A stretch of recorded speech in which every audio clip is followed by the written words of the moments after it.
Et nous sommes avec Jacques-Charles Fonbonne, le président de la SPA. Bonjour. Bonjour. Alors avant de s'entretenir avec vous, je vous propose d'écouter votre nouveau spot vidéo de sensibilisation. Je l'abandonne, mais il n'a pas besoin de moi pour être heureux. Je l'abandonne, mais il est jeune. Il s'en remettra. Je l'abandonne, mais il aime tout le monde. Ça va aller. Je l'abandonne, mais elle est gentille. Elle trouvera vite une famille. L'abandon est toujours une blessure. Soignons les animaux qui en sont victimes.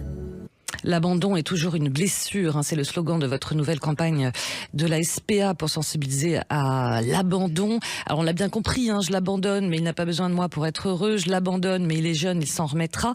Pourquoi vous avez décidé comme ça de vous mettre dans la tête, dans les pensées des auteurs d'abandon pour marquer un peu les esprits ? Parce que ce sont les excuses que l'on nous sert généralement lorsque les gens viennent abandonner leur animal. En principe, on demande jamais pour éviter d'humilier les gens, pour éviter de les mettre en difficulté. On préfère prendre l'animal plutôt qu'ils se disent on va me faire la leçon et je l'abandonne au bord de l'autoroute ou au milieu des bois. Donc, on a repris effectivement les excuses que l'on entend le plus souvent, qui permettent aux gens de se déculpabiliser. Oui. C'est vrai, l'abandon est toujours une blessure. Vous savez, on raconte toujours ces histoires de chiens qui se laissent mourir sur la tombe de leur maître. On les voit, les animaux, quand ils arrivent, ils sont vraiment stressés, ils sont dans une attitude d'incompréhension.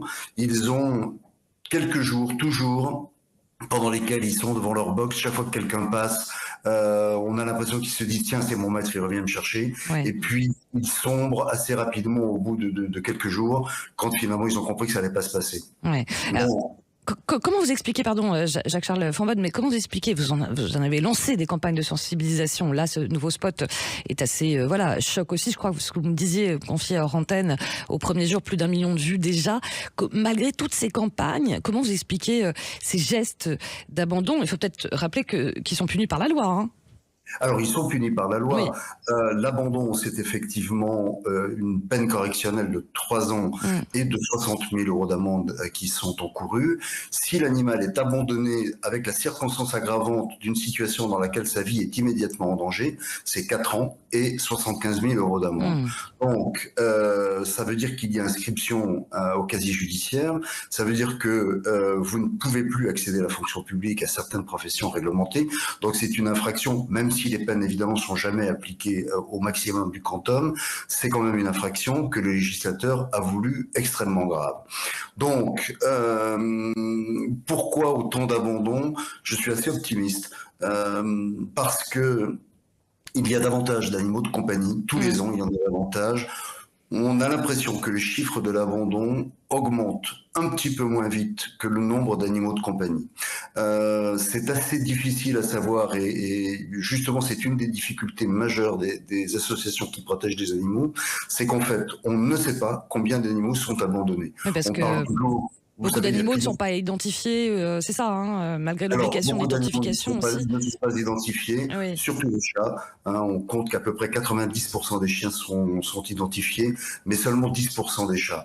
Donc c'est très difficile. On est dans cette situation, je le dis souvent, de médecins à qui on demande de soigner une maladie sans savoir quelle est la maladie. Oui. Donc il faut qu'on sache qu'on a fait un partenariat pour savoir quelles sont les causes de l'abandon, les raisons sociales, les raisons financières, dans quelle région, à quel moment, en fonction des professions des maîtres, de leur catégorie sociale, de façon à cibler vraiment le public qui est le plus concerné par l'abandon et essayer justement de le sensibiliser. Oui, et puis il faut rappeler forcément que à quelques semaines des grands départs en vacances de l'été, la SPA redoute traditionnellement ce pic habituel d'abandon, mais il faut rappeler peut-être aux gens aussi qui nous écoutent qu'il existe des solutions de garde de plus en plus diversifiées, notamment durant ces périodes des vacances d'été.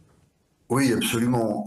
Pour faire garder son animal, d'abord il y a, je dirais, la meilleure solution, parce qu'en plus c'est la moins chère, c'est la famille, c'est les amis, c'est les voisins, avec en plus cet avantage d'un point de vue du bien-être animal, qu'on peut choisir des gens que l'animal connaît. Donc le stress du départ des maîtres est finalement très amorti.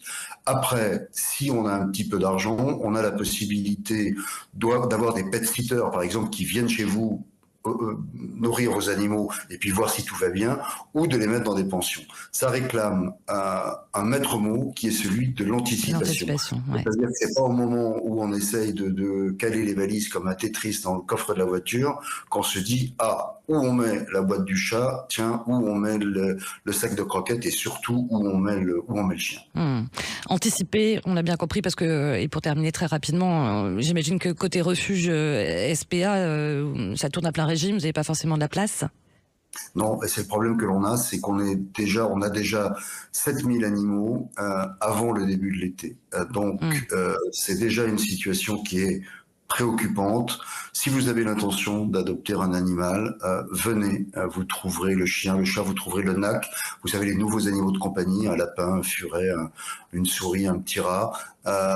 Et au-delà du bonheur que cela va vous procurer, au-delà du bonheur que ça va procurer à l'animal, ça permettra, chaque fois qu'un animal sort d'un refuge, que ce soit un des nôtres ou d'une autre association, ça fait une place pour un autre animal qui sera abandonné ou qui sortira de la fourrière et qui, ainsi, évitera l'euthanasie.